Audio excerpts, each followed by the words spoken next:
finishing up. They'll give us a cue right now. He said 1 minute, so.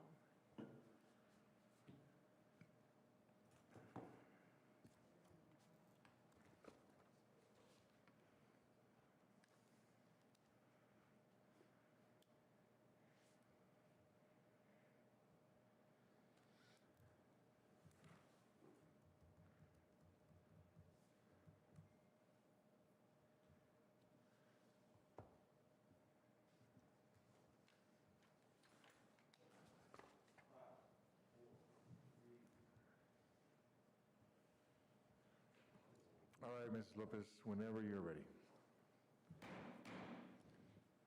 Calling back to order the Lynwood Unified School District regularly scheduled board meeting on February 25, 2021 at 6:06. Teleconference will be used during this meeting in accordance with the Governor's Executive Orders N-25-20 dated March 12, 2020 and N-29-20 dated March 17, 2020. This meeting will be recorded in accordance with the Brown Act. Superintendent, roll call, please. Mrs. Lopez. Present. Ms. Renteria. Present. Mr. Morales. Present. Mr. Hardy. Present. Dr. Castro. Present. Thank you. Item number 9, tonight's flag salute will be led by Hustler Middle School. Good evening, Board President Ms. Maria Lopez, Board members, Superintendent Dr. Crosswaite, District Cabinet members, and Lynwood community. I am Selena Pinello, proud principal of Hustler Middle School. We are honored to be part of tonight's board meeting.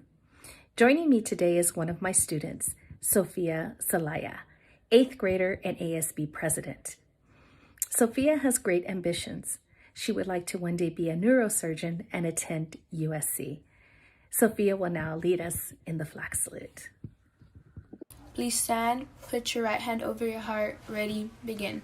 I pledge allegiance to the flag of the United States of America and to the republic for which it stands, one nation, under God, indivisible, with liberty and justice for all.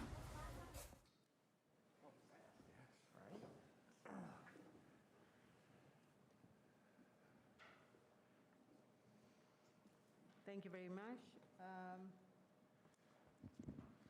Reports at this time, we would like to hear from the superintendent At this time, we would like to hear from the students, board representatives. First, Faribault High School.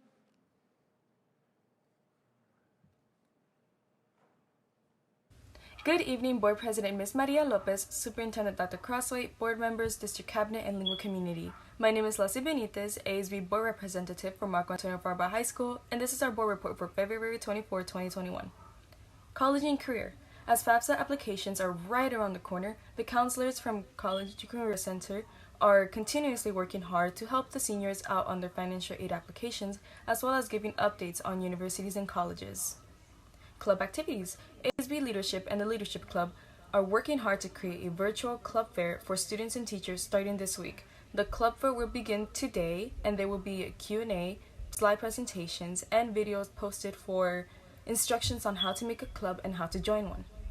Sports. Sports are back, and students are conditioning on campus with their athletes while following the COVID-19 social distancing guidelines. With Falcon pride and ownership, this concludes the Marco Antonio Faribault High School board. Thank you. Good evening, Board President Mrs. Lopez, board members, District Cabinet members, and Lynwood community. My name is Zaira Hernandez, and I am Lynwood High School Student Board Representative. This is Lynwood High School Student Board Report for Thursday, February 25th. College and Career Center. On Monday, February 22nd, Cerritos College held a workshop at 1 p.m. All students were encouraged to join to learn about the process of applying and to see if they were eligible to receive 1 free year of tuition.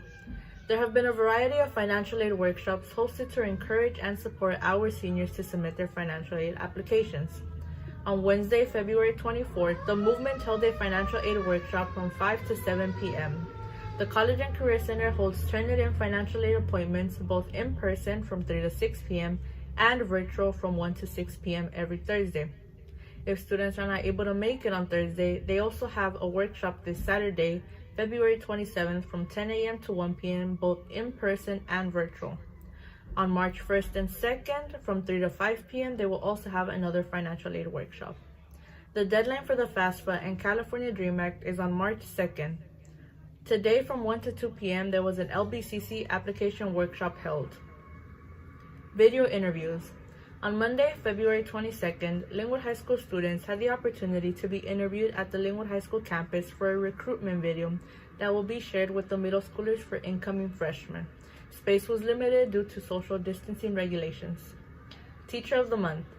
For the month of February, we are focusing on teachers who demonstrate passion, love, and enthusiasm for their subjects that passes on to our students.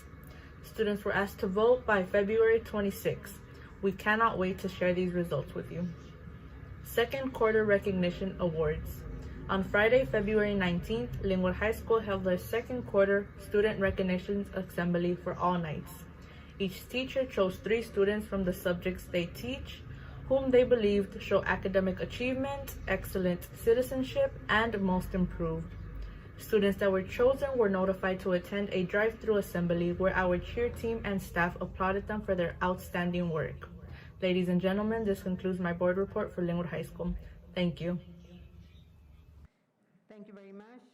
Lynwood Community Adult. Good evening, Board of Education members, Superintendent Dr.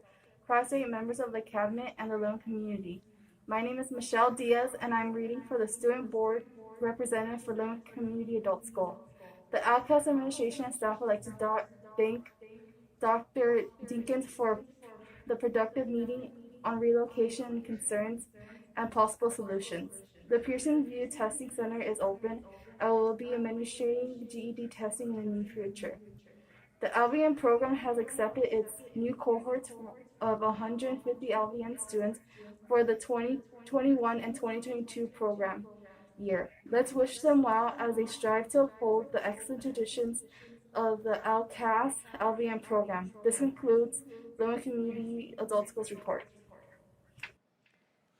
Thank you very much. Pathway High School. Good evening, Board President Ms. Lopez and the Board of Education, Superintendent Dr. Crossway, members of the Cabinet, the Lynwood community. My name is Kimberly Hernandez. I am a student board representative, a member of the ASB for Pathway Independent Study High School. Pathway teachers continue to distribute supplemental materials to our students to support their learning. Staff is continuing to call and email students to turn in completed assignments and pick up new assignments weekly. We are monitoring everyone to ensure we are social distancing and wearing proper safety items. Administration and faculty members are continually holding virtual staff meeting via Google Hangout. The team is getting closer to include online independent study into its program. APEX and UC Scout will be the platforms to be embedded. Our students were invited to the Black College Expo, which took place Friday, February 19th and Saturday, February 20th. Thank you to the Movement Enrichment Program for supporting our scholars with this event. Ms. Enriquez held a student open forum February 19th. Students had the opportunity to vent about the current COVID-19 pandemic, were updated with upcoming events, and were given the opportunity to chat with their peers. Mr. Enriquez made himself available to answer any questions students had. Educare is offering our students a free driver's education course to prepare them for DMV written tests. Mr. Mireles, our counselor, continues to work with students and community college of their choice and assist them with FAFSA and college applications. Cerritos College held a FAFSA DREAM Act workshop for our parents on February 18th. This concludes Pathway ISP School Report. Thank you. Thank you very much. Vista High School. Good evening, Board President Mrs. Maria Lopez and the Board of Education Superintendent Dr. Crosswhite, members of the Cabinet and the Lynwood community. My name is Remy Dixon and I am the Student Board Representative and the member of the ASB for Vista High School. Teachers are continuing to work with students online through Google Classroom, Newsfella, and Google Meets with instructional support materials. Mr. Ramos continues to work closely with teachers during 7th period to complete college and FAFSA applications during the entire month of February. Black College Expo took place virtually on Friday, February 19th and the Saturday of February 20th. There will be a Cerritos College FAFSA and a Dream Act Parental Virtual Workshop on February 18th. Also, a student open forum took place on Friday, February 19th, where students were updated and had the opportunity to ask questions with Mr. Enriquez. So, also the SLAC met on Thursday, February 18th and discussed many important information such as CBE graduations and reclassifications and much more. ASB students continue working on the February newsletter and will have the articles on Black history. This concludes the Vista High School report. Thank you. Thank you very much, Vista. Now it takes us to 10B. We now move to Superintendent's Report. Superintendent, please. Thank you, Madam President. Good evening to everyone who's joining us on Facebook Live, YouTube, and we're really excited today because it's been 11 months since we've been able to come together in person for board meetings. And so you can see today we are streaming this meeting live, and we also will be accommodating, which is really nice to see. Today we'll be also recognizing some students in person from Lynwood High School. So I do have a lengthy presentation tonight because there's been a lot of information that's come to our attention in the last few days. But I also just want to start off with just some highlights of some of the things that have been going on in our school district. So recently, Mr. Diggs from Hamilton visited at Abbott Elementary, and it was a packed event. And so he was here in recognition of Black History Month. And so thank you so much to Mr. Diggs.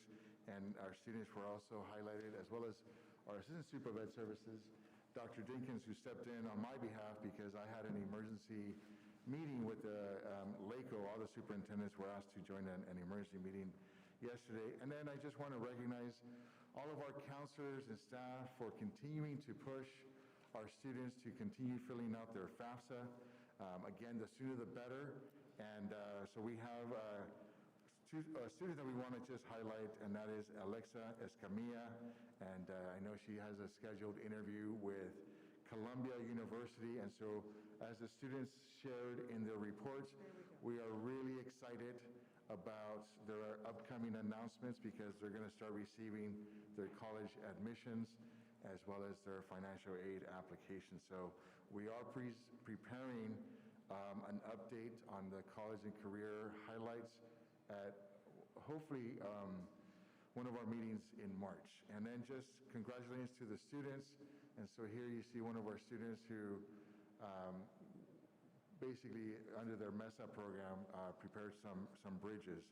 And so with that, I'm going to pass it over to Mr. Fromm just to give you another update regarding the Lynwood High School facilities and the emergency resolution that we adopted previously. Mr. Fromm?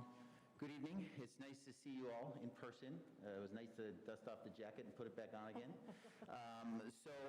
We'll be familiar with this slide as we go forward.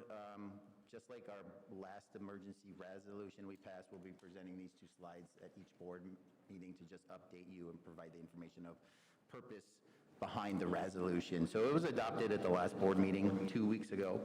And the reason behind it was to enable a transition for relocating relocating LHS to LMS campus.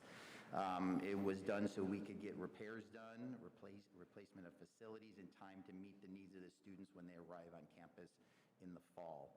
And so we can procure equipment and other services as well. It's essential for the relocation of the students and operations for Lynwood High School for next year. Next slide, please. Because of the necessary relocation of students and reconfiguration of operation caused by the unavailability of LHS, repairs and equipment are heated at the district's middle schools and other sites to provide adequate equipped facilities and available space for classroom instruction and to meet the needs for education services to our students. So we will be presenting that information going forward at each board meeting about why that resolution has been put forward and the reasons behind that. Next slide. I'm going to give you an update on our CARES funding, where it was spent, and then show you some slides of items that was spent on in that. Next slide, please. So the district has received 6 pots of funds up to this date. The ESSER 2 funds, which were the most recent funds we received at $18.5 million, we haven't spent those funds yet, or have begun to spend those funds. We just received those from the federal government from the last stimulus package that they passed right before the beginning of the new year. But if you total up all the allocation of funding that we have received since the COVID shutdown last March, it's approximately $41.2 million in funding. Next slide, please. Here's a list of, we're going to break down all what has been spent to date. And that when we determined what we were going to spend our dollars on, we looked at a lot of areas. We looked at the need of the students based on the information we received from parents and staff. And we looked at what was required of us to do to make sure employees and students are safe based on the public health. So they're broken down here by areas that they're spent based on a resource code. So as we can start at the top, we've spent $900,000 on books, about $3.5 million on supplies that are less than $500. Classroom technology, $1.9 million. Office supplies, $97,000. Cleaning supplies, custodial supplies, $41,000. Maintenance supplies, $77,000 about. Health supplies, commuter equipment between the cost of $500 to there's a 9 left out there. That's $500 to $5,000. The computer cost in there, $3.7 million. Workshops for trainings, repairs, instructional consultants, $965,000. Computer tech services, $837,000. Next slide, please.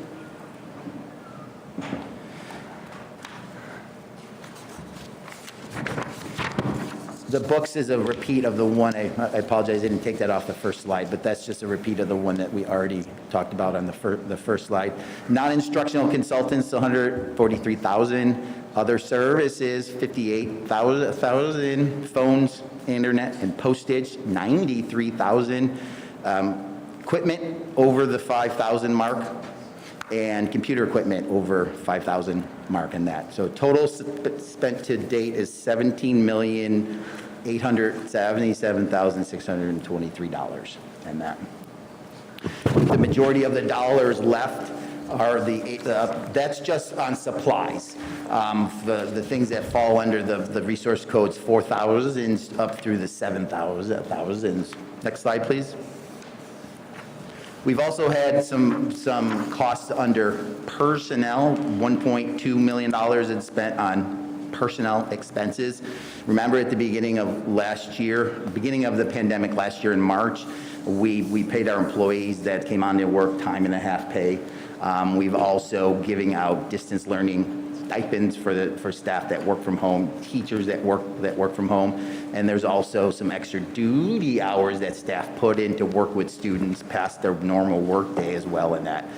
And then lastly, we had to transfer out over $1 million to Fund 13 because of the shutdown and having to feed the community. They didn't receive enough funds to meet their costs in that, so we had to transfer dollars over from the CARES funds to meet that cost, to balance that fund out, and that is a expense that we are allowed to do based on the COVID situation that we are in.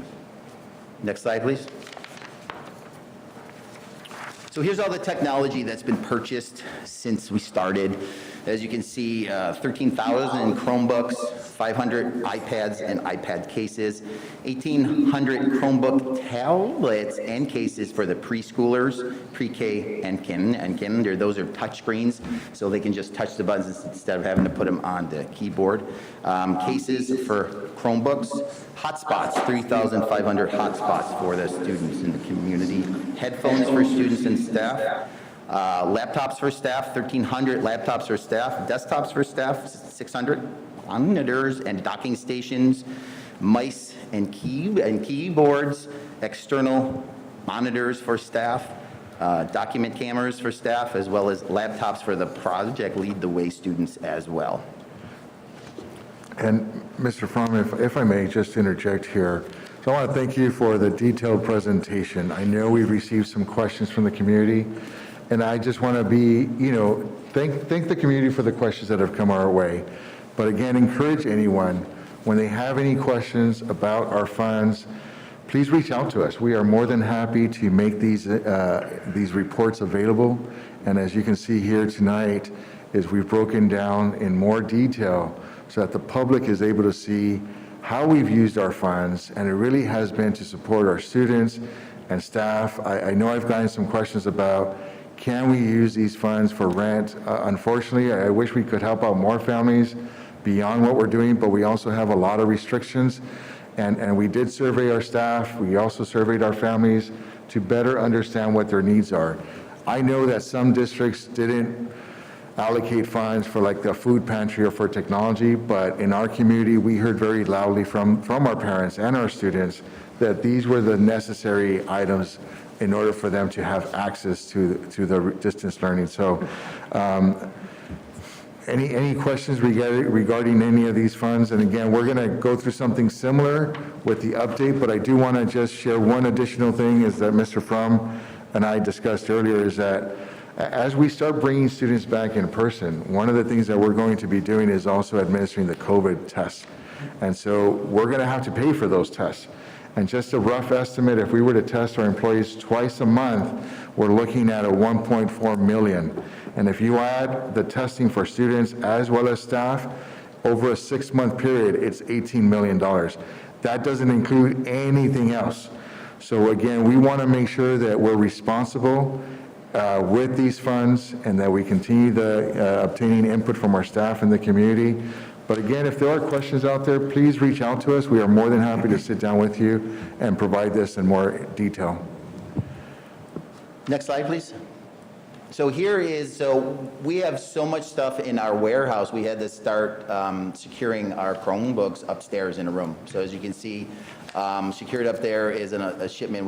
The room is filled with supplies because we just didn't have the room in the warehouse and we needed to have a secure place in that. And there's one person that's got a key to that room. It's me, in that. So it's locked out. We put a new lock on there and that. And so if you'd go up there now, we've taken some out since this picture was taken on Tuesday. We've taken some out, but we have a lot of supplies up there as well. Next slide, please.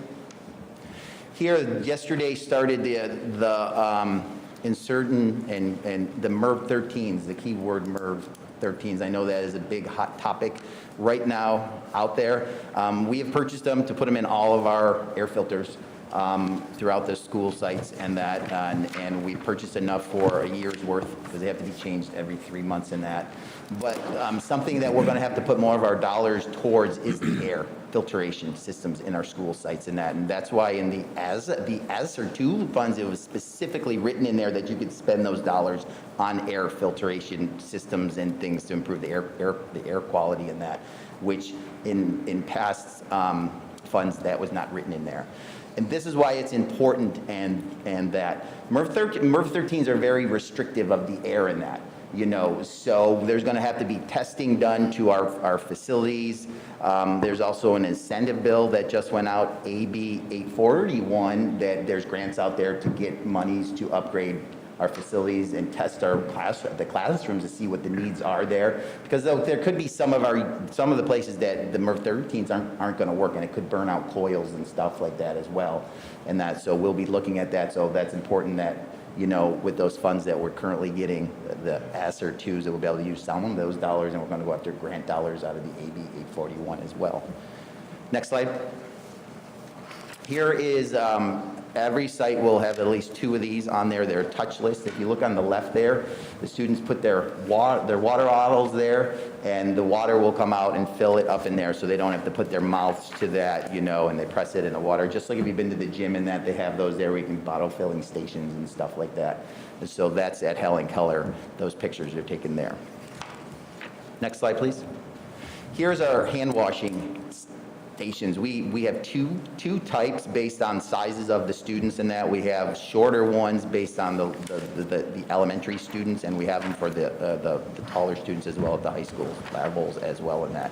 So those are 2 of them that we have right there, and they will be placed at each site too. Each site will have a few of them in safe spots where kids will have the ability to go use hand washing stations.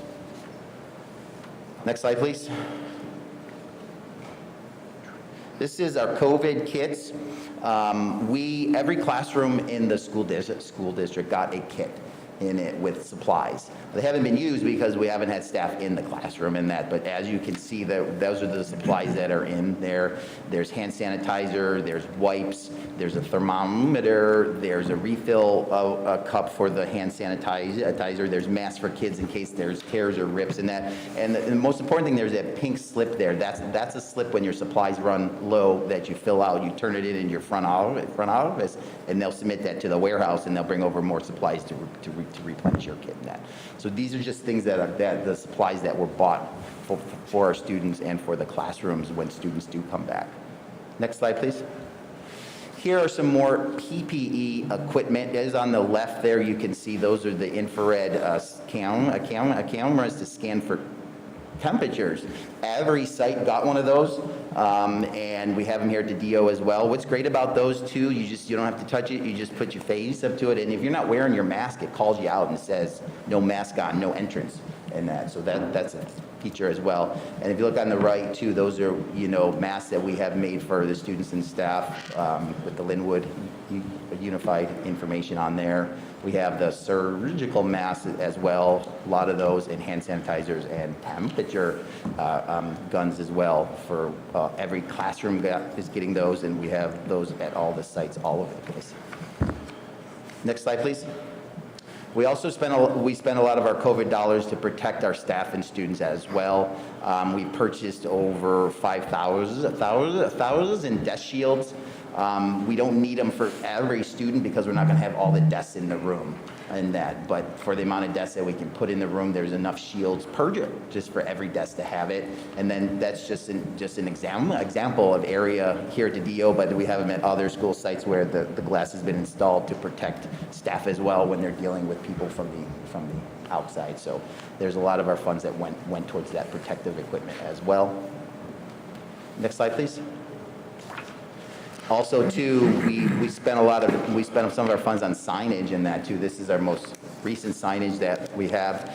Each site got 2 of these, and I just posted the ones out by my door, but we have them in Spanish too as well. So each site got 2 of each, 2 of the ones in Spanish and 2 of the ones in English as well to hang up in that.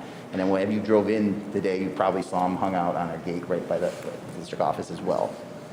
Next slide. That's the end of my presentation. Is there any questions? Yes, I have. The pump sanitizer for the students, do we have installed and key places at the school and the district, like the actual pumps? I think that if we don't have it, we need to order those, because if not, we cannot have like a little bottles. Oh, the pump stations? Yes. Yes, we have those. We have those? Yes. Okay. And they are installed already or not yet?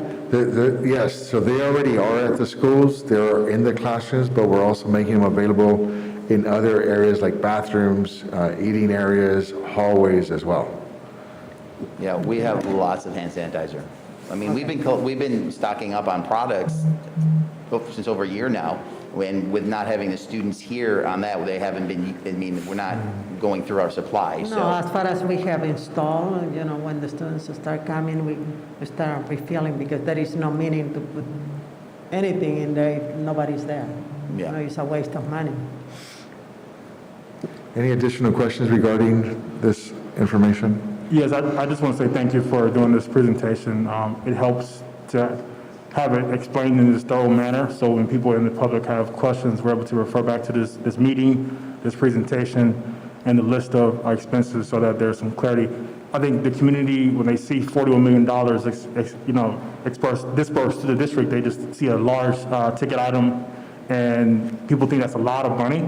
But in the grand scheme of our COVID response, that's sort of not even close to what we've needed in order to maintain our educational institutions. So I appreciate you being thorough, and I'm hoping that there's a way to provide this information separate from other updates so families can go to it and see what it's taken to respond to the COVID-19 pandemic, especially with our intention to provide testing for students and staff. That piece alone will answer a lot of questions as to why we haven't touched the other part of our allocation and why we're being intentional about finding the right partners for that. So just want to impress upon staff that doing this kind of presentation makes our jobs easier on the back end for not having to fight against negative narratives and doing extra work to prove our worth and transparency when we communicate this thorough manner up front. It's easier for everybody. So again, thank you for the thorough presentation. I have a quick question too. So I echo what Mr. Hardy just said. I definitely like the breakdown. Now, in terms of our school sites, because my concern is always that we do these presentations at the board meetings, but we know that we don't have a lot of viewers. So how are we making sure that this information is getting to the families from the schools themselves? Because as a parent, I want to know, like, have you ordered this for my child's school? I mean, you're saying you ordered all this stuff, but I want to know how my school looks. Have we made videos? Have we done like a PSA to really demonstrate this is what a class is going to look like? This is where our fountains are at. Have we invested in ensuring that there's like water fountains where it's like you don't touch anything, it's all censored? Like, it's kind of like, let's start planning for that, because at the end of the day, families are only going to send their kids back to school if they feel and can trust us that we're creating the safest learning environment for them. So have we had any of those things in place yet, like videos, or what's the plan for communicating with the families themselves? Yeah, so we actually have a scheduled date with our videographer for next Wednesday, and we're going to just do a sample of some of our sites, the classrooms. We'll do the public service announcements, but the expectation is for every school principal to use that as a template and share that information. But we also want to continue encouraging parents to come onto our grounds so that they can personally see what the classrooms look like, what the hand sanitizer, where they're spread out. And again, we're still going to continue learning and making improvements, but it's really important, as you said, Ms. Renteria, is that the public be aware of what we've done to prepare and what we're going to continue doing, because here's the thing, is we just got another set of guidelines last week. Mm-hmm. And so for us, it was also really important to make sure that we're constantly being able to update our plans. And then our plans are posted also on our district website, but those videos are coming. We wanted parents to come and visit the schools. We're going to do them in small groups, but we're going to open up our doors. And it's really important for parents to come in, because as a parent, I want to make sure that I know that my kids are going to be safe, mm-hmm. and that we're really putting all of this into practice. And I would actually challenge, if possible, for us to do a video of every school site. I think that I know that we always try to do the whole, let's do sample schools, but we've seen the difference even in cleanliness. You take me to one school and I'm impressed, and then the next day I drive by another school across the street and it's just chaos. So I think it's important that we set the expectation that every school is ready for a video, so that every family has the comfort of knowing, my child goes to Wilson, I want to know what Wilson looks like. I don't want you to show me what Washington looks like. It makes no difference to me. So I think it's just important for us to plan in terms of how do we make it accessible to everyone. And then my last question is technology. Oh my gosh, my mask is upside down. You should have told me earlier. Is it better now? So, my last question is technology. I'm kind of getting messages from people that are on the live, and I know that we always say, reach out to us. But how are we providing those contact info or emails, or who do we go for what? Because there's families that are constantly reaching out, talking about, I've changed my Chromebook 4 times. Who do I need to talk to so that I can finally get a Chromebook that works? So I can sense that frustration of they're doing the best they can, but what are we doing to make sure that people know who to contact? Because it shouldn't be as hard as having to look through a website. I looked through the website and I can't find contact information for people. Yes, no, the easiest thing is to contact their school directly. That's the easiest thing. That's what we've been telling all families.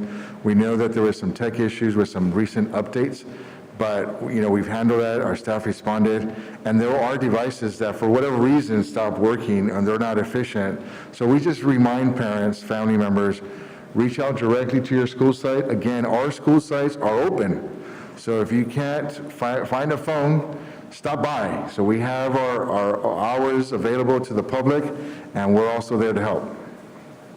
And then one question I had that came from the community is, in terms of CARES dollars and the purchases that we made, how much was allocated towards each school site? So they want more information as to the equity that we purchased equipment for school sites. So if there's a way to get that information to principals for them to share, just so the public is aware of that. But one thing the parent that I met with last week did request is all of our staff, and the board included, our email addresses listed on the website so they can reach out to us as well. We're accountable to be accessible, and I think that's a very reasonable request to have happen as well. At the beginning, when we got our allotment of funds, we gave an allocation to each school site for special things that they needed for their school site. And then it's based on enrollment and stuff like that. Use the mic. It's based on enrollment at the school site and the age level as well too. And those are things that are specific they wanted for their site. In terms of like technology and things like that, we're purchasing those products at district level because of the fact that Chromebooks are hard to get. So we don't want to compete with one of our school sites that are trying to, so we take care of that, all of the cleaning supplies, the hand sanitizers, the masks, stuff like that. We're taking care of those, but every site got an allotment of money to spend how they wanted to spend it at their site to meet the needs of their students there, based on what their needs are. Great. I think it's excellent info, excellent presentation. I think we just got to keep in mind that our inner workings of education with our budget items and our thought process to parents is foreign a lot of times. It's like another language. So to the extent that we could decode that and translate it to a language that they can understand, we should do so. Because again, on the back end, it creates less work contention for us to have to defeat an incorrect narrative about how the funds are being spent, and it just makes life easier for everybody. So again, thank you for the thorough presentation. And I actually have just go ahead. No, go ahead. I have just one last request, because I know I was looking at the website, and one of my big disappointments has been that I really wish we could do more to ensure that the community is up to date with information, because a lot of it is also the fact that we're not doing enough, right? But something as simple as our calendar on our website, we should ahead of time put those Zoom meetings so that I want to get an alert an hour before the meeting saying, oh, board meeting tonight, all I have to do is click on the Zoom link and I can attend. Like, there's so many ways to make it accessible, and I don't like the fact that sometimes those little things make us look like we're purposely leaving people out of the conversation. I know I've had people that are currently doing research that reach out to me and they're like, I've been looking for the link to join the board meeting because I have to do it for my dissertation. Where is it? And I'm like, I can't find it, and I'm a board member. So I think it's just important that we do a little bit better in transparency with creating systems like that, where if I could add the calendar, we ask our parents to do that at our school sites. Please add our calendar from our website so you know when the next PTA meeting is. This would be the same thing with our board meetings, especially with everything coming up. I think this is an opportunity for us to learn from this last year of a lot of miscommunication and allow people to feel like they're included with everything. Yeah, thank you for that recommendation. I also think that with what Ms. Renteria shared about the communication piece, perhaps we need to work closer with all of our school sites to build some systems in our websites so that parents that have children at multiple school sites are able to easily access information about, for example, if we're going to have these walkthroughs, when are the parents invited, what days and times are parents invited, and they can go to any of the school websites. In addition to that, I like the idea about the videos, and perhaps we can have maybe like slideshows of each school site. We can also have maybe virtual walkthroughs for families that are working during the hours when we do the walkthroughs that are unable to join us. I think just continuing to communicate, invite, but make it easy and accessible through all of the websites that we have. And then also leveraging the resources of all of our school sites, in addition to the robocalls, maybe putting information out in multiple languages as well. Thank you, Dr. Castro. And I'm wondering, how far are we from making what we saw as the demo a reality? Because I guess that's what Ms. Renteria is really getting at. You know, it's one thing to have one school site ready, and this is how we're gonna, you know, be able to carry out the day for our students, and what's the reality of that actually being the case at all our school sites? And I'm assuming it's not the case at all of our school sites right now. So by when will our schools look like that on the inside so that we're ready to go?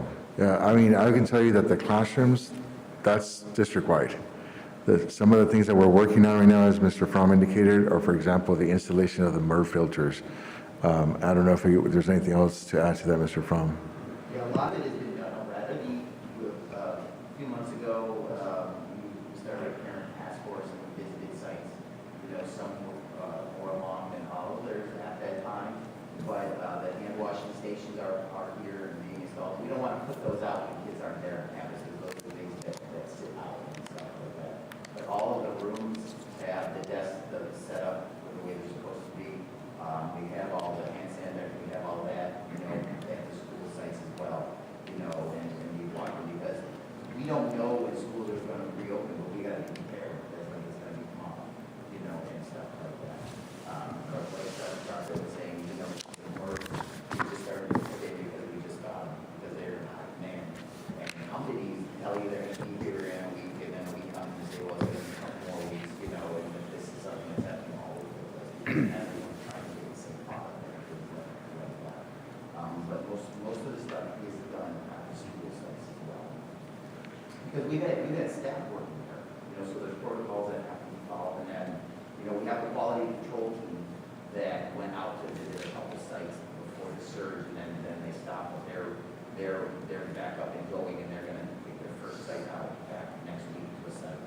And the quality assurance team are members from all stakeholder groups. You know, and we're merging over the parents. I have 3 parents on our task force that are going to join that committee as well to go to those sites, and what the quality control team is to see what is there, and if things are not in place, to point that out and call that out so it gets put in place in that. Maybe we can also have our principals get involved by bringing in, there should be one parent from every school site. I've always been really bothered by the fact that our parent task force is the same 4 people. 4 people do not speak for all of the Lynwood community.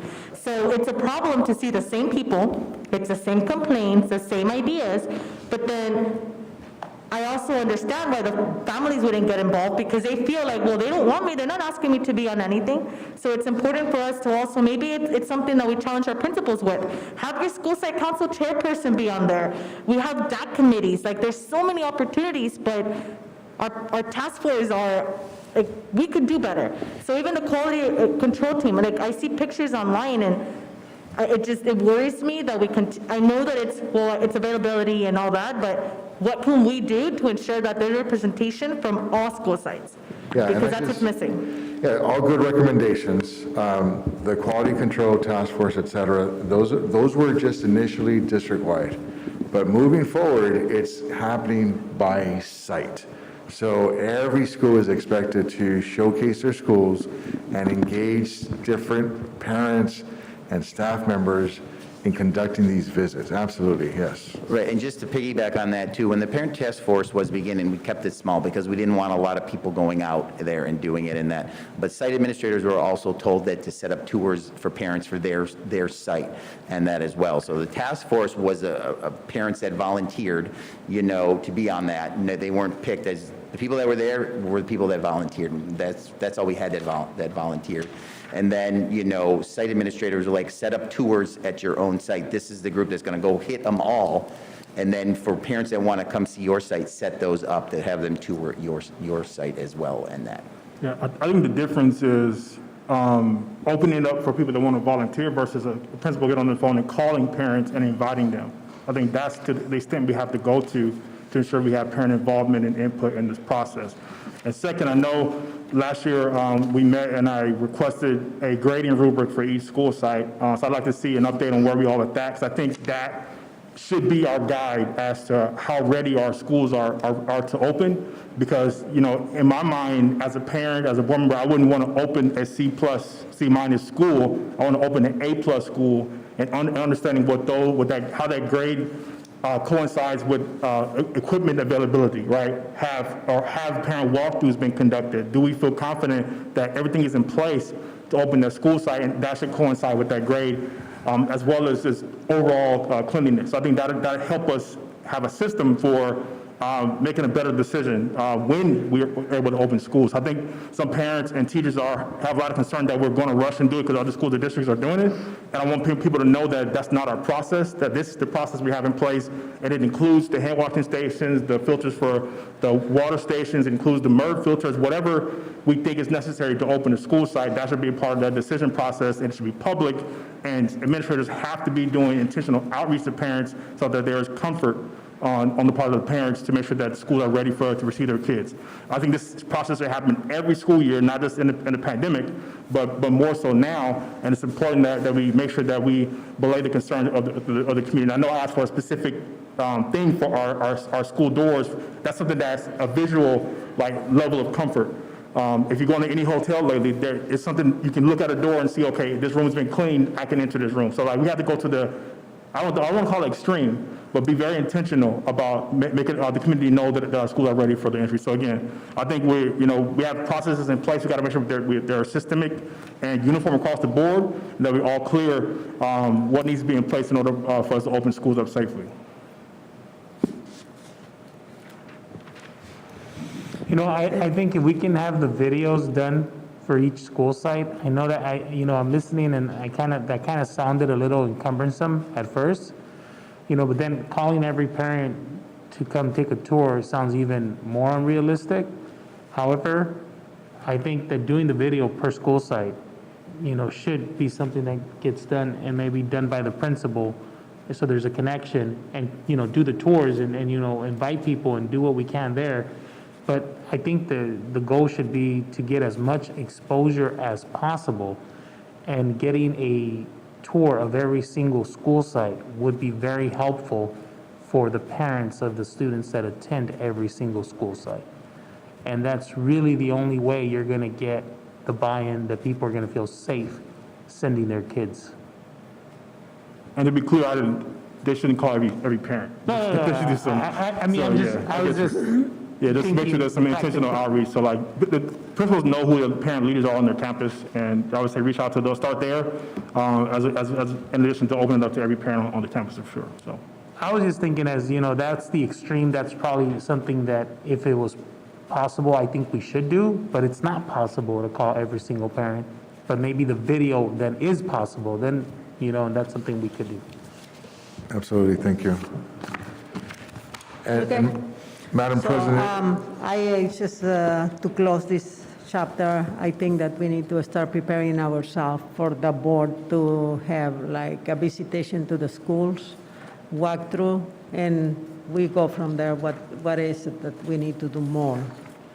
And just observations and report back to the community. Yes, and we'll start working on that. Thank you. Thank you so much. Thank you, Mr. Fromm. If it's okay, Madam President, we have some students who are out in the atrium. Would it be okay if we recognize them and then come back to the vaccine update? Okay. So Mr. Brian Lucas is not going to give a report right now or after? Yeah, we'll do it after Dr. Dinkins. Okay. Thank you so much. I was getting worried. I can hear the kids being restless. I am so proud to present our Lynwood High School Academic Decathlon team. This team met over virtual the entire time that we have been in COVID-19 lockdown. The team together won 10 medals total, having to overcome many personal challenges in their life. And the word I used with them this evening when I was talking to them is that they are the epitome of resilience. And so I want to bring out Mr. Custodio Gomez and our team captain, Celeste Noriega. Please give them a round of applause.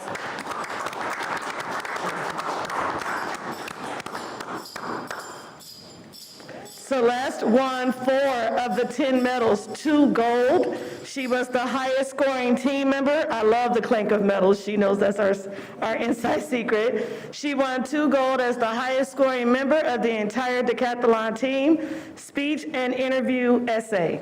Way to go, Celeste. And I want to add that she is a junior, so the legacy continues. Thank you, Celeste. And I want to thank you, Celeste, for your personal resilience.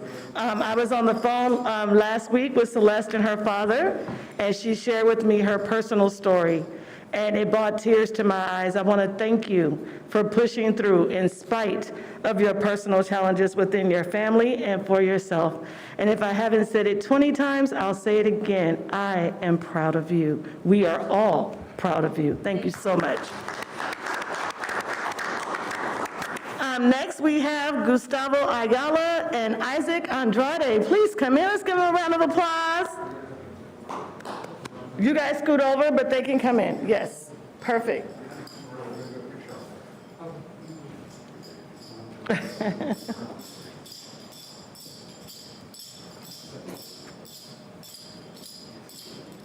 You don't have, you're the captain, right? You're the captain, so when you want to go back in the room and then we'll do a group shot. Okay. So proud of you.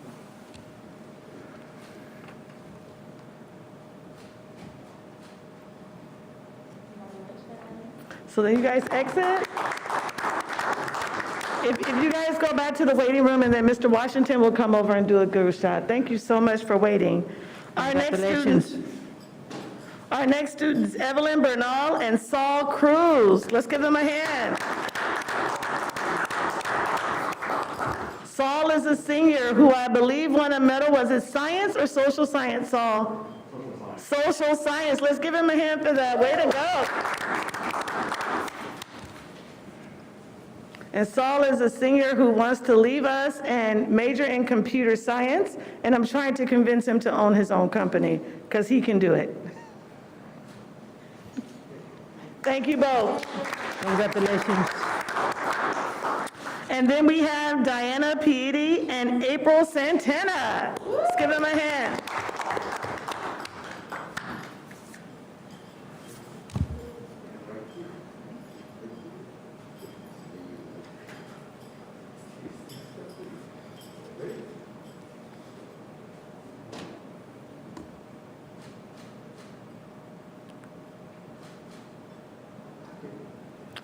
So that ends our presentation. We have a couple of students who were not able to attend tonight. We will guarantee that they get their certificates.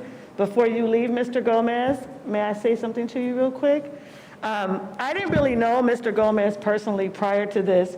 He reached out to me because he wanted me to see the YouTube video of the county honoring our kids. And that night, we got to talk. And I just want to say thank you. As a teacher, on top of teaching your own classes and the hours that you've given to this team, words cannot describe how much I appreciate you. And I've told you a million times, but thank you so much. And I look forward to you moving higher up in the division next year. Way to go. And that concludes my presentation. Thank you so much. Thank you. And Madam President, if it's possible to just step outside for a quick picture. Okay. Yes, you need to go take a picture. So we're taking like a 3-minute break? Cool.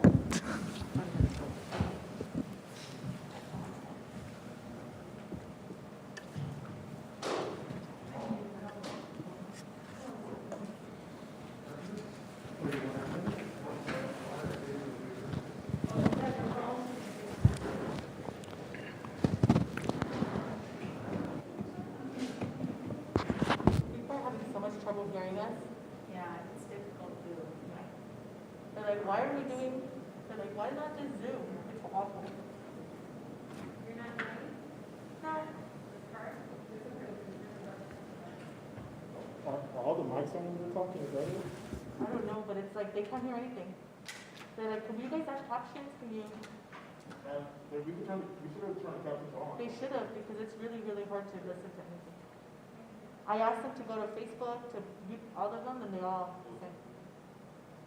Is it a lot of like just background? Yeah, or is they it said that they mumbling? just, Because that's yeah, what that it you sounds can't to hear, me.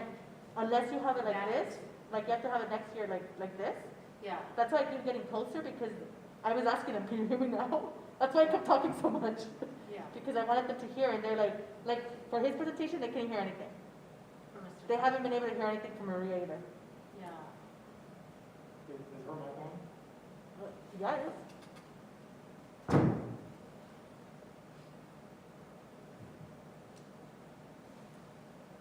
Probably like an audio plug-in to Zoom. For the live feed.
Thank you, Dr. Dinkins. And now just to give you an update regarding the vaccine. So yesterday, as I mentioned earlier, there was an emergency LACO, LA County Department of Public Health meeting for superintendents. And what they shared is that there's an update in terms of the vaccine distribution, specifically for educators. And so for that, I'll ask Dr. Lucas to give us an update. Hi, good evening, everybody. Que bueno verlos. Good to see you. So we have actually exciting news. You have heard the news that all education sector employees are eligible for vaccines in LA County starting March 1st.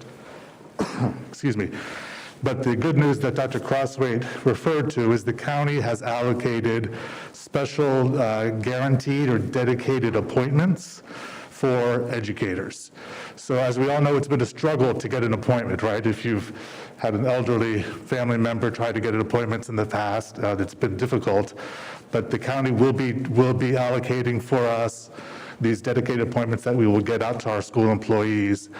We will not have enough dedicated appointments for every single employee, but it is something better than probably opportunities we had in the past.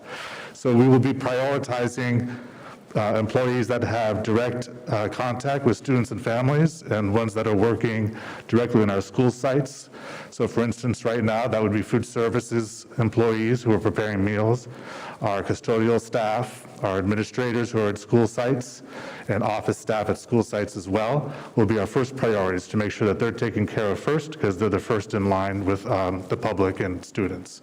And then depending on the number of appointments we'll get, we'll move down to the next level of prioritization, which would include other in-person services and other office staff and other teachers at that point.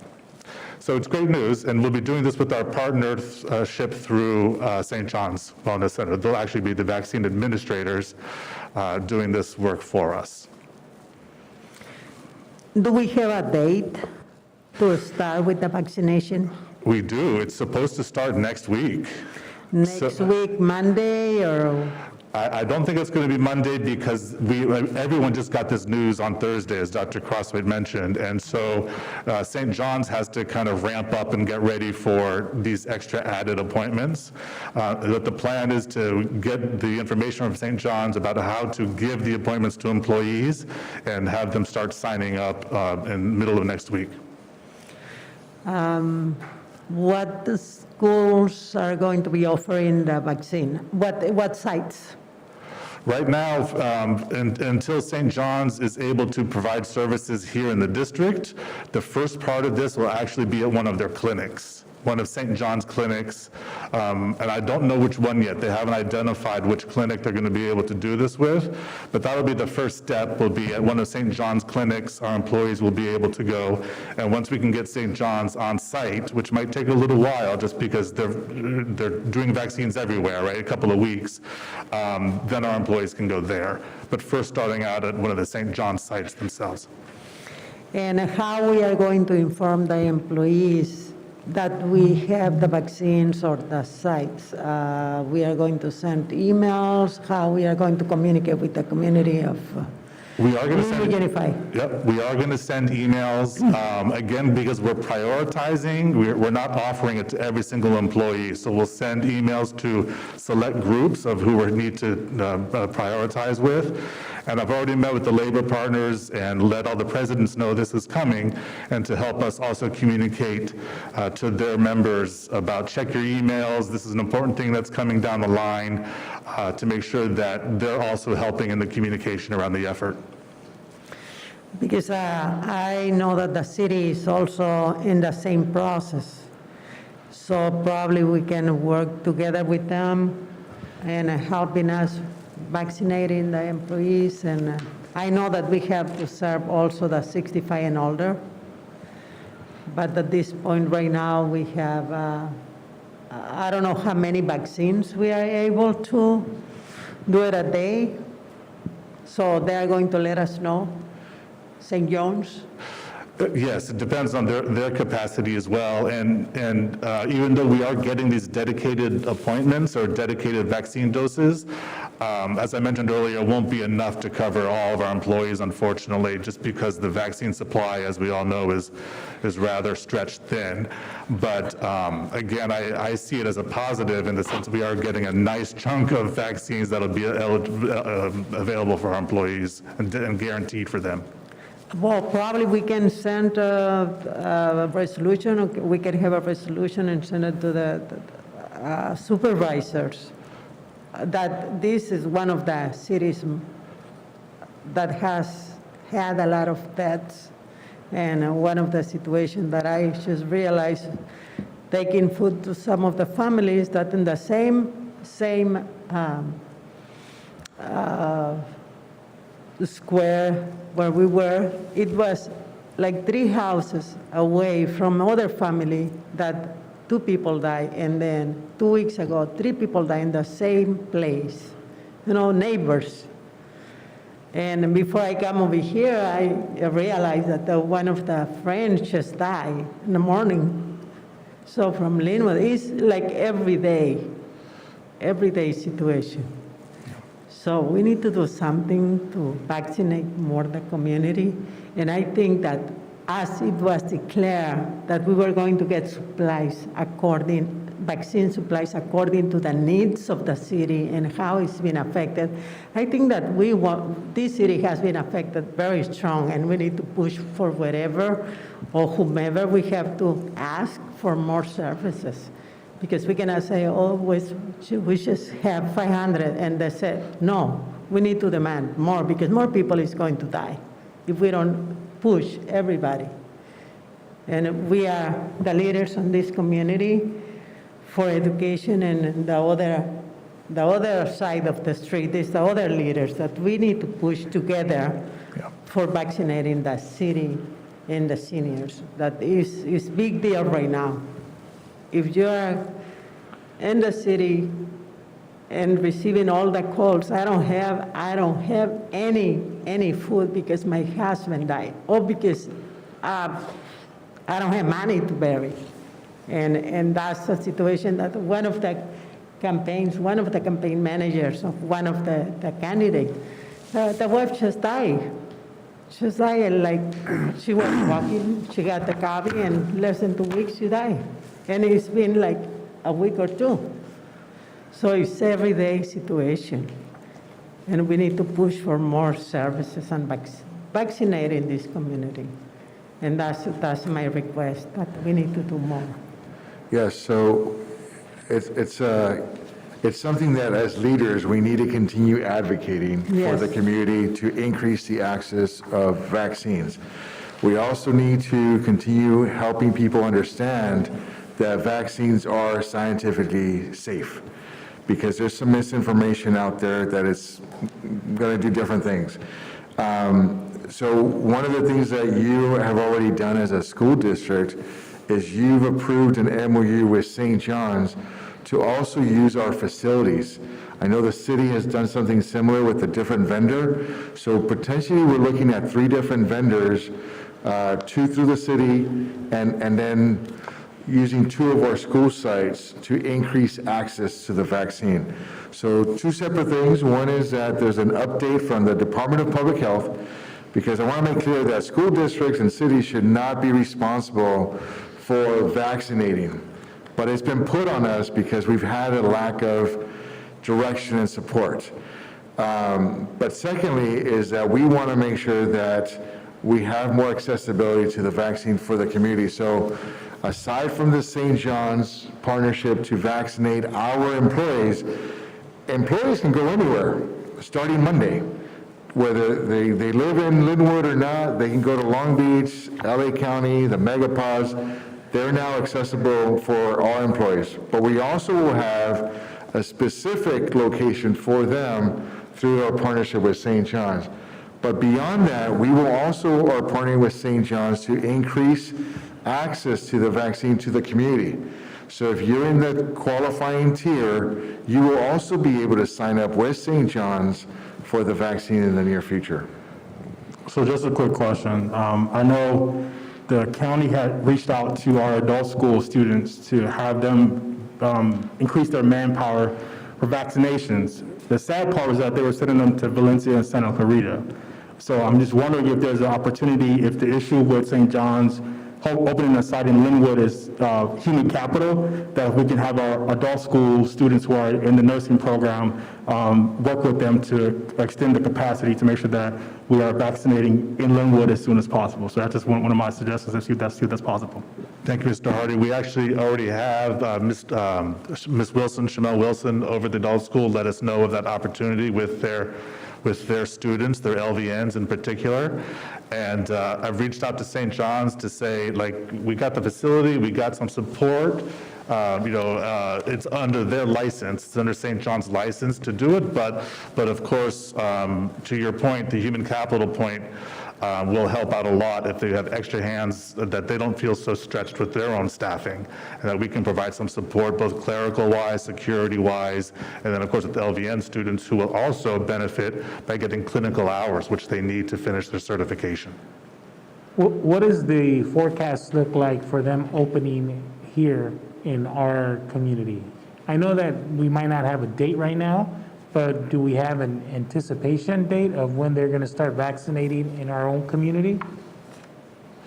I don't have a date, a specific date, but we have been talking with St. John's about a mid-month-ish, mid-March, starting to get it ramped up.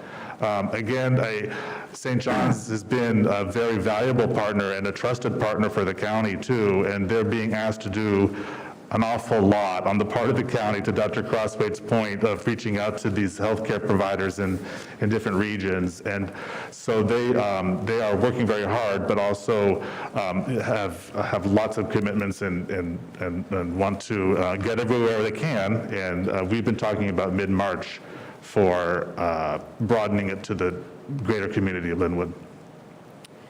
Will we be offering transportation for our staff that is unable to make it to one of the St. John sites for the vaccine?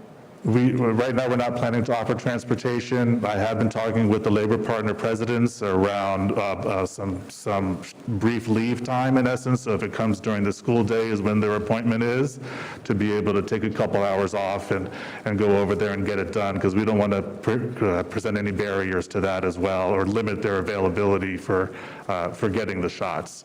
So we are offering that for our employees. And Superintendent, I know I haven't brought this up to you, but I mean, I would think maybe this board can consider the possibility of passing a resolution that, you know, before kids are brought on sites, that staff be vaccinated for the protection of both staff and students, but to make a commitment to try and get as much vaccination within our community as possible, being the standard, you know, the gold star of, you know, what should be done. Yeah, so, you know, and it's one of those things that we're all happy to hear about this recent announcement from the Department of Public Health under Governor Newsom, because our employees are also anxiously awaiting because of the scarcity in terms of the vaccines. So I'd like to see if we can continue that conversation. And I think that in the next week in the next couple of weeks, we'll have a better sense of how this updated rollout is going for the community as well.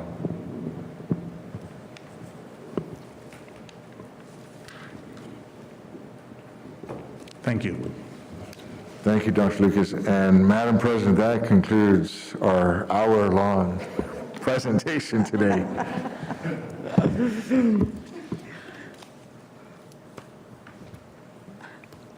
Now moving to 10C, Board Members Report. Dr. Castro. Thank you, Ms. Lopez. Good evening again. I want to start by thanking the superintendent, the cabinet, and the staff for all of your work leading up to the facilitation of the parent and community information meetings regarding the relocation of students at Lynwood High School.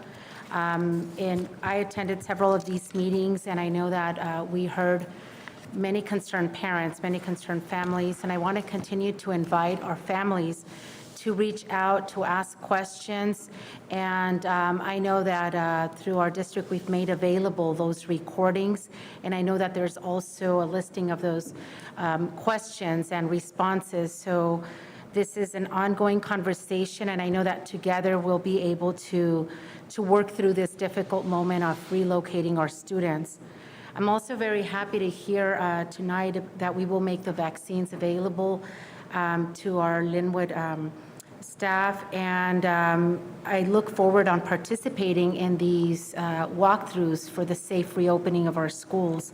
I'm looking forward to learning about when these walkthroughs will be, the videos, the information that will be presented at every one of our school sites to engage our families.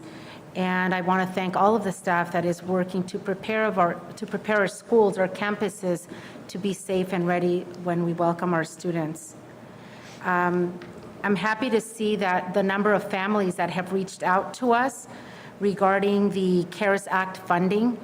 And I again invite our families, our community, to continue to to reach out, to email us, to contact us if you have questions about funding, and also to provide suggestions or recommendations as we move forward in allocating additional funding. I want to congratulate our seniors who've already received college acceptance letters, and I look forward to hearing about more of our students and their college acceptance as well. And I encourage students and families to continue to participate in our FAFSA workshops. And I want to say thank you to our staff, our counselors, and our teachers, and all of our staff that is preparing these workshops and making them accessible to our students and our families. Thank you. Thank you, Ms. Castro. Mr. Hardy? Thank you, Madam President. And to be brief, I appreciate your comments, Madam President, about the need to push harder on vaccinations, especially seeing the racial disparity on availability of vaccines and the reports that more affluent communities are vaccinated at a higher rate than communities that are the hardest hit. So I fully support a resolution to the Board of Supervisors, to the governor, to the CDC, whoever we need to get the word out to talk about the need to send the resources where they are most needed in those communities like Lynwood. And I have a Black History Month talk tomorrow with our state senator, and that's something I'm definitely going to bring up, as it falls in line with the history of colored people of color, Black folks in this country being at the last of the line for access to adequate health care, but also the medical mistrust that exists in our communities related to how we view the medical community, especially like in discussions around the vaccine. So I encourage our district to hold town halls where we can bring in experts about the vaccine to demystify the vaccine itself, because the more of us that take it will allow us to get beyond this pandemic itself. So again, just appreciate the presentation that we heard tonight, but I also want to share that I've been a little frustrated with our communication around Lynwood High School. When we first heard about this, one thing that I shared is that when there's an inconvenience of this level, this magnitude, the community is going to want to see someone be held accountable or have someone to be upset with, and we haven't given them that. We've given them some answers, but they want to know why this happened in the first place. So I'm hoping that our next phase of communication is more so along the lines that we explain how we got to this place in the first place and what steps we're going to take to address the issue that we have on our hands. Because as we all know, none of us here is responsible for what happened. It's not any of our fault, but it is our duty to respond and to address the concerns that we have here before us. So again, I appreciate that, but also I just want to highlight again that it seems that some of the community is having a hard time hearing tonight's meeting, so we have to do something to address that. I know Greg Fromm, Mr. Fromm, you had a great presentation, and I don't think people heard it in a way that they can understand and follow along. So some kind of way, whether it's a link on our website, whether it's a newsletter or a community update, we want to see that the community has this update from our staff, and that we can answer the questions that we're getting. Because again, as I always share, we don't get information out there and there's a vacuum of information. People start to fill in the gaps with their own thoughts and assumptions, and those are not always accurate and correct. So again, I appreciate your work on this. I'm very happy to see all the attention that's gone into our response to getting ready for opening schools. And again, I know that the teachers are kind of alarmed with hearing other districts opening, and looking at our numbers in Lynwood are alarmed that we will go back too soon. And I want to make sure that we are communicating to staff that we're not in a hurry to go back, but we are making preparations for when that time comes, and more so as a district will make a concerted and collaborative decision as to whether or not it is safe for Lynwood schools to go back, regardless of what any other school district is doing, just given the fact that our city was on national news just a week ago, 2 weeks ago, about how high our cases are in this community. So with that in mind, again, I encourage this dialogue to continue, the outreach to parents to continue, and also that we figure out what, as a board, as a district, we need to see in place in order to safely open schools in the city of Lynwood. Thank you. Thank you, Mr. Hardy.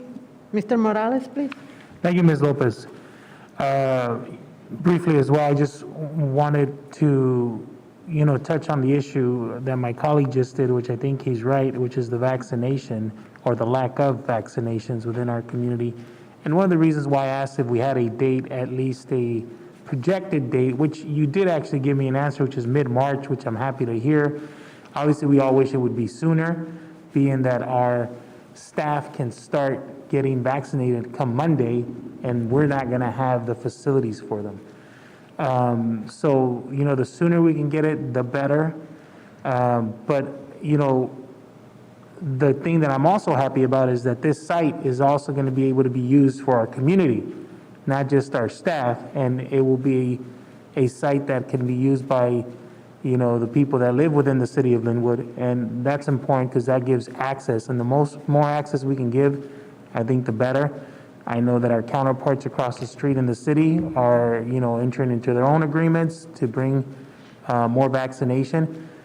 And that's exactly what we need. And I do want to thank Mr. Hardy and his efforts because, it's through the work that we do sometimes that's, just happens to be independent of showing up to the board meeting. He was on a White House call regarding the need for more vaccination and, speaking out on that issue. And hopefully tomorrow, when he's with the state senator, he can bring more attention to that and we can get some help because the more we talk about it, the more that it's talked about and the more that it's out there, hopefully the more people pay attention. Because at the end of the day, like Ms. Lopez says, people are dying.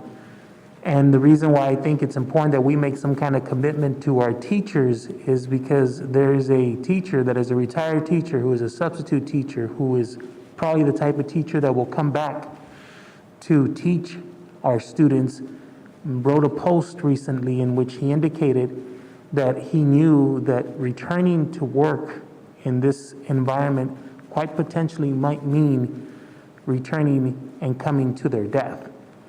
And he basically explained how, that's his job and it's something that he would be willing to do. But I think nobody should have to equate returning to work to going to their death. But that's a reality that we live in. So I hope that we're able to do our part as a school board and a district and as bosses and afford our employees the protections that they need so that they can do their job and, help educate the population of Lynwood, which is our duty. So with that being said, I yield my time. Thank you.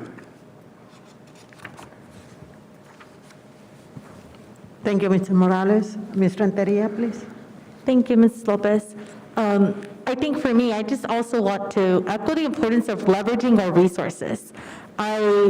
I too feel that frustration that we need to do more as a community, and I'm glad that there's that partnership being fostered with the city and ensuring that we can reach more people. But right now, there's already so much out there, and I think that one of the things that frustrates me the most is I don't know that we are leveraging those resources. All of my friends that work in different communities outside of Lynwood, but they're all teachers, they've all gotten vaccinated this week. And I ask them, where did you go? And it's not even that far. And I'm thinking, wait, Casa de Ley had all these appointments? And then I realized in that moment, do our teachers know that? Does our staff know that? And it worries me that there are a lot of appointments out there, and it's the miscommunication that allows for, I feel like everything's stagnant. Like we're waiting for someone to help us, but while we're waiting, let's do something about it too. So I asked our staff to please find someone in our district, we have a bunch of people here, that can follow those resources and figure out ways to reach out. Like, hey, there's 25 appointments available here. Come and sign up. Because I think that that's also part of it. We continue to wait, there's going to continue to be more people that end up suffering, and I know that the toll of the deaths is something that we all carry because it's so close to home, and we know families around the corner, our students are suffering with this, but we need to start somewhere. And I know the other day I almost went home and reflected, I'm asking for us to do more and act faster, but then I realized in that moment, there is still so much out there. What are we doing to ensure that people know about it? because we can keep waiting around and see if the county or the governor or somebody gives us a ray of hope. But while that happens, this is going to continue to occur, and the data is going to continue to grow, and it's only going to make it scarier. I also think that as we move forward too in planning for reopening phases, we need to be better at explaining why we're prioritizing the way we're prioritizing vaccinations too. As we were here, I mean, one of the beauties to Zoom is that I always have the Facebook Live because I like to read the comments, and it kind of keeps me informed on what people are asking and what they need clarity around. Already, the entire thread on our Facebook Live is about vaccinations and why we created the priority list that we created. So that my first thought is, well, did we share a true explanation? Because we kind of did, and we all understand it, but how do we do it so that the community understands why we're doing it that way? Because already there's going to be that missing communication. And unfortunately, in a community as small as ours, miscommunication becomes gossip. And that is how mistrust ends up happening too. So it's important that as we lay out all these plans, we're also very clear and concise in why we're doing what we're doing, rather than assuming that people know we're doing the best we can, because they don't know that, right? Nobody's going to give you the benefit of the doubt unless you earn it. And I think that right now we're in a time where we need to earn it back. So that's it for me. Thank you. Thank you, Ms. Renteria. On my side, all I want is to say thank you, Mr. Curiel. Thank you, administrators, for making this possible. Getting the vaccine is a big celebration for the community. We know that we are going to be successful, but we must continue pushing. Because right now, believe it or not, teachers are scared that we will reopen in March. That's what they say. And they don't feel safe to come back. And I agree with that. I think that we need to push for the staff to be vaccinated, the one that actually wants to. We cannot force everybody, but we can encourage everybody to do so for the safety of their own families, safety of our own kids, safety of our own schools. But we need to just inform them that we have the vaccine, and we need to see who is going to be first, because if we are saying that we are going to reopen elementary first, we need to vaccinate them first. But at the same time, we need to let them know that the vaccine is here. And again, Kaiser is sending messages that they are offering also vaccination for their members. So we need to promote that to get the facts. You know, Long Beach City,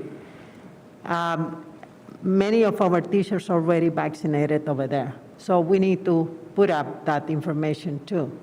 There is a lot of places where they can try, but if we are going to offer our own, I think that needs to be send the information, and also that the city is going to be offering, but at least what we are offering, because we cannot expose them and reopen the schools without vaccination.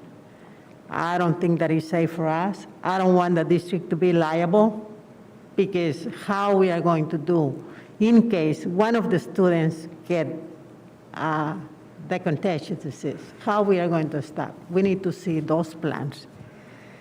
And at least if we vaccinate our staff, we are covered for safety, at least our own personnel. And then we need to look and push to vaccinate the students older than 16, because that's another situation that we need to start looking at it right now. And for us as a board, as a district, the most important thing is vaccination, reopening of the schools according to the guidelines, and the transition that we need to do from the high school. And the high school, what is going on with the high school right now needs to be inform not only the state, but also the federal government to get assistance, because it's not going to be cheap, fix it. And we need, even if we need to call the media to see what is it that we need, because we need to put it up there. It's there. It's an issue that we are suffering. How we are going to do this? People are saying this is not about the people. It's about an asset that is going down. And we need to stand up that building no matter what. And if we have to send resolutions, so send somebody over there to lobby for money, we have to do it. And we need to do it now because it's there. We cannot just be waiting for somebody to come and do it. We need to have a retreat and deal with that. That's my suggestion. Thank you.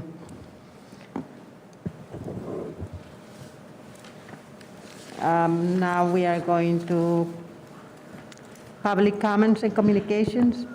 Public comments will be conducted as outlined and under the item number 1, important advisory regarding public meeting COVID-19. Are there any public comment, Mr. Green? Madam President, we do have someone who signed up for public comment, and she has, I believe, the person has joined us on Zoom, so Dr. Amber and Ms. Gutierrez will ask the person to unmute. Okay.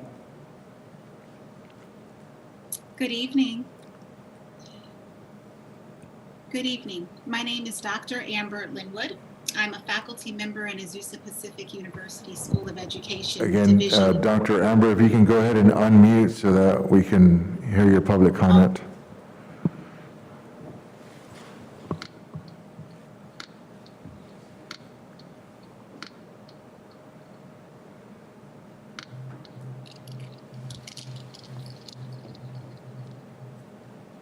I unmuted. Are you able to hear me? Yes, we are. Go ahead. Okay, thank you. Good evening. My name is Dr. Amber Lynwood. I'm a faculty member in Azusa Pacific University School of Education, Division of Teacher Education. I'd like to extend my thanks and appreciation for the opportunity to be here today. The purpose of my attendance this evening is to request your approval to pilot a curriculum supplement at Thurgood Marshall Elementary School located in your district. I've met with the principal and teachers informally about the study, and they are willing to participate if granted approval by this esteemed board.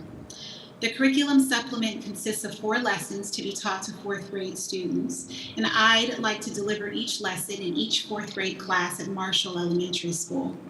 Each lesson is roughly 60 minutes and integrates English language arts, history, social studies, and visual arts standards.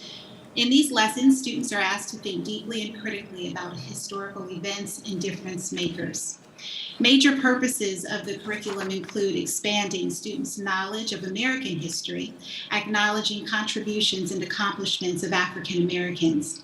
In each lesson, students are asked to engage in a variety of learning activities, which require them to engage in skills that prepare them for both college and the workplace. The unit opens with a lesson which focuses on population growth in California during the 19th century, how the growth brought about the need for public education, and occurrences associated with the establishment of the public school system. Lesson 2 emphasizes the life of Charles Hamilton Houston and his use of creativity and perseverance to solve a real-world problem. In Lesson 3, students will consider the Constitution and its purpose. This lesson will also make tentative connections between the U.S. and state constitutions and discuss the role the Constitution played in Thurgood Marshall's life. The final lesson calls for students to analyze a period piece painting and then discuss the life of a young girl in order to determine whether or not she took risks for freedom. The research question that guides this study is what learning outcomes will occur when students are asked to think critically and deeply about historical events. The hypothesis is the implementation of this instructional unit, American history, greater depth and complexity, will be associated with increases in knowledge of American history. I'd like to pilot this curriculum in 4th grade classes this spring. And so today, I'd like to request an approval letter or email or statement from the school board to conduct my pilot study this spring at Thurgood Marshall Elementary School. And this letter would accompany my application to the Institutional Review Board, or IRB. I'm happy to answer any questions that you may have, and I appreciate your time. Thank you very much. Can you follow up, Mr. Gurria?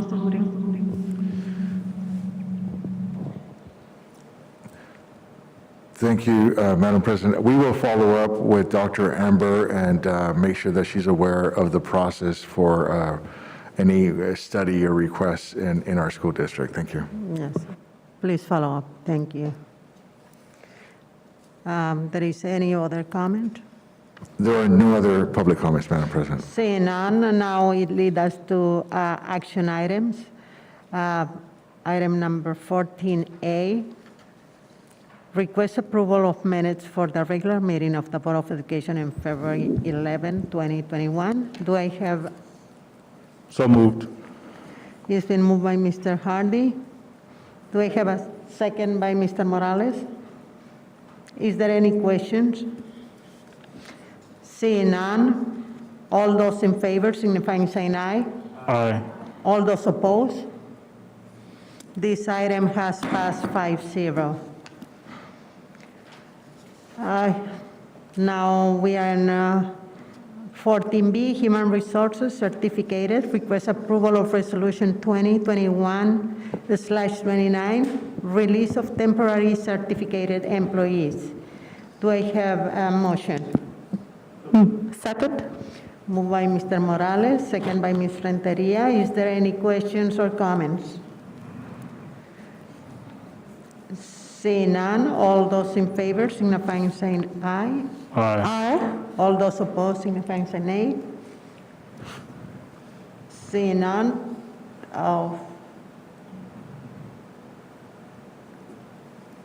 this item has passed 5-0.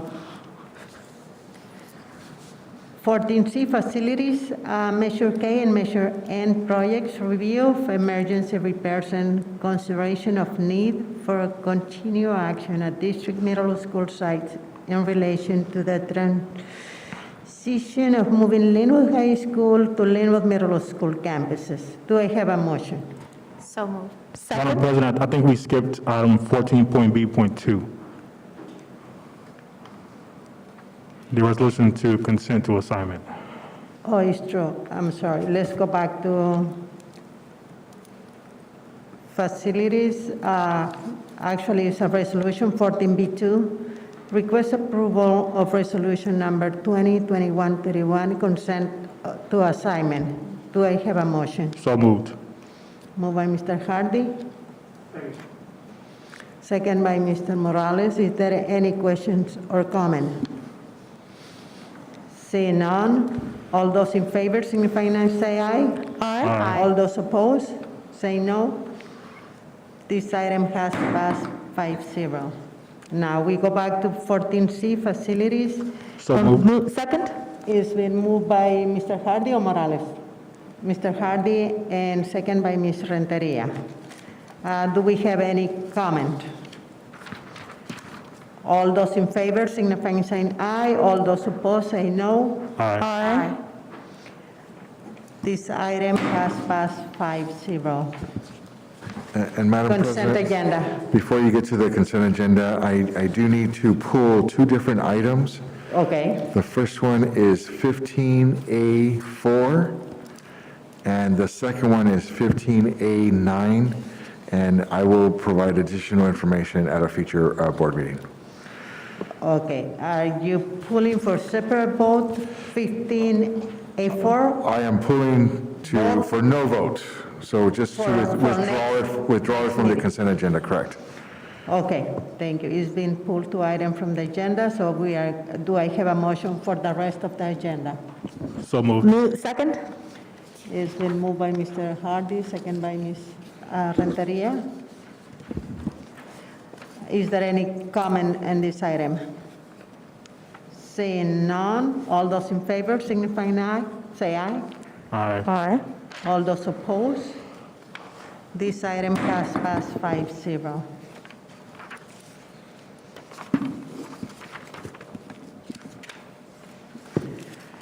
Now it leads us to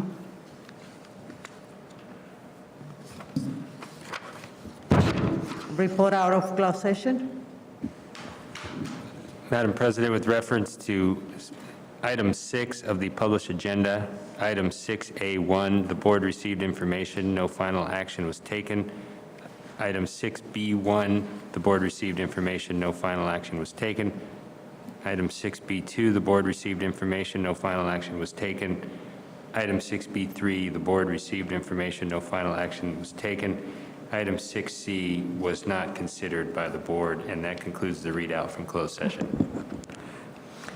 Can I take a point of privilege before we adjourn today's meeting? So I wanted to share something with my colleagues today.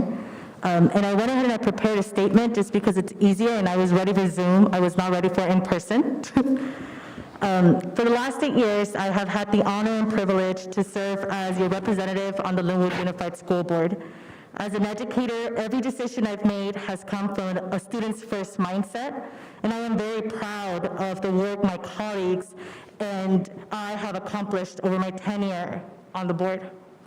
Unfortunately, the pandemic has brought on additional challenges. During the day, I am proud to serve as an elementary principal at a nearby school district. As is with our schools, a lot has gone into distance learning, not to mention constant exposure to COVID. While I take pride in being an active principal, I was also very mindful of keeping my family safe, especially my parents who are both high risk. Their safety and well-being was a priority, and thus I took the steps necessary to protect them from exposure to the virus. However, to be clear, at no time during my tenure on the board has my domicile within the city of Lynwood changed. I have continued to stay committed and active with all of my board member responsibilities in order to fulfill our mission and support our students, families, and staff. And it is important for me that as a community, you all know that I strived my best to keep my family protected and safe while continuing to be the best principal, best board member, best daughter, and best sister I could be during this crisis. I wear multiple hats, and with that comes much responsibility. The stress of feeling that I could be the reasons that my parents became exposed to the virus was just not something I took lightly. And so finding a place to safely quarantine was my gateway to balancing everything on my plate while also putting those I care for and love first. I love our Lynwood community, and serving on the board of the school district that I graduated from has been a privilege of a lifetime. As a board member, I focus on students first, and for this reason, and to ensure that we can focus on what truly matters, while also providing myself the opportunity to start a new chapter in my life and welcome whatever comes my way. I will be resigning effective next regular board meeting, making this my second to last board meeting. And I want to just thank everyone who's been a part of this journey for your support and for allowing me the opportunity to serve Lynwood. We have so much work ahead, and I just want to urge the community to get involved, ask hard questions, and engage in committees. More than ever, your input and ideas and thoughts are absolutely necessary, and I just want you to remember, too, that we serve you. The moment you feel we're not doing our job, make it known and ensure that you get the right representation, because the only way this community will strive to be better is if you make us accountable. Don't allow people to just get your vote every 4 years. Demand that they earn it and that they keep that trust. So thank you to everyone here. It's been such a pleasure. You still have 2 more weeks with me, but just know that I am so proud of all the progress we've made. 8 years have flown by, but I just love knowing that I will get to talk about this experience for the rest of my life, and you've all made me just a better leader and a better human, and that's it for me. Thank you. Thank you, Ms. Renteria. You are very valued by this community and for this board. And thank you for taking the time to make the statement to the community. And do we have any comments right now? Saying none, it leads us to item 17, adjournment. Do I have a motion to adjourn? It's been moved by Mr. Hardy, Mr. Morales, second by Ms. Castro. Is there any objection to remain here in a board meeting, or all those in favor saying aye? All those opposed saying no? Everybody 5-0. This meeting has been adjourned. until the next one. Thank you for attending.